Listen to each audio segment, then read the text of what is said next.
แขวงคำมวน5 ปีผ่านมารายได้ต่อคนเพิ่มขึ้นกว่า$500จากปี 2020 แหล่งข่าวจากแขวงคำมวนเผยให้ฮู้ว่าในระยะ5 ปีผ่านมาแขวงนี้ท่าเอี่ยงขยายตัวอย่างต่อเนื่องโดยเฉพาะด้านเศรษฐกิจมหาภาคที่เติบโตแบบมีคุณภาพและเข้มแข็งขณะเดียวกันพื้นฐานโครงล่างโดยเฉพาะเส้นทางคมนาคมก็ได้รับการปรับปรุงดีขึ้นตามลำดับท่านวันไซพร้อมสวรรค์เจ้าแขวงคำมวนได้ให้สัมภาษณ์ต่อสื่อมวลชนว่าถึงแม้นว่าในซุ้มปีผ่านมาสภาพการของโลกและภาคพื้นมีความสับสนสร้างผลกระทบให้เศรษฐกิจภายในประเทศโดยเฉพาะแม่นแขวงคำมวนก็ประสบกับปัญหาเงินเฟ้อเงินกีบอ่อนค่าและราคาสินค้าแพงขึ้นแต่ภายใต้การนำพาขององค์คณะพรรคแขวงสามารถขับเคลื่อนแผนพัฒนาเศรษฐกิจสังคมได้อย่างต่อเนื่องและประสบผลสำเร็จในจังหวะที่ดีตัวเลขสำคัญที่สะท้อนให้เห็นการเติบโตทางเศรษฐกิจคืออัตราเติบโตทางเศรษฐกิจของแขวงสืบต่ออยู่ที่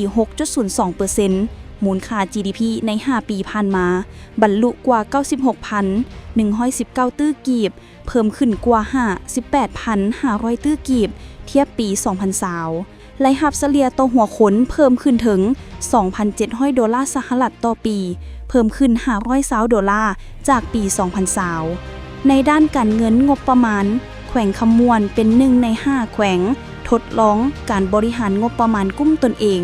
โดยสามารถจัดเก็บรายรับได้กว่า 12,600 ตื้อกีบเพิ่มขึ้นกว่า